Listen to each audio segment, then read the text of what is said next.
قالوا يا شعيب أصلاتك تأمرك أن نترك ما يعبد آباؤنا أو أن نفعل في أموالنا ما نشاء إنك لأنت الحليم الرشيد.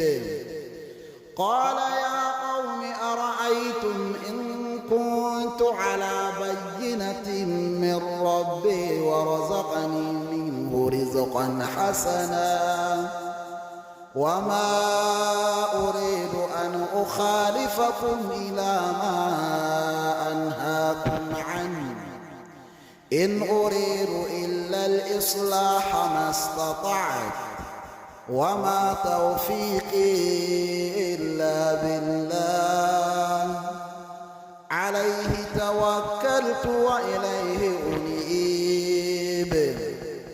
ويا قوم لا يجرمنكم شقاقي أن يصيبكم مثل ما أصاب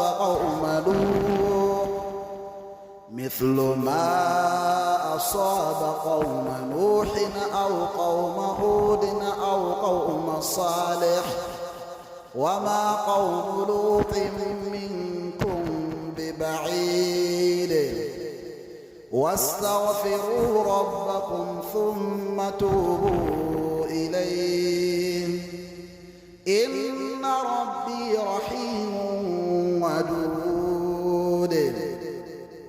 قالوا يا شعيب ما نفقه كثيرا مما تقول وإنا لنراك فينا ضعيفا ولولا رهطك لرجمناك وما أنت علينا بعزيز. قال يا قوم أرهطي أعز عليكم من الله واتخذتموه وراءكم ذكريا إن ربي بما تعملون محيط.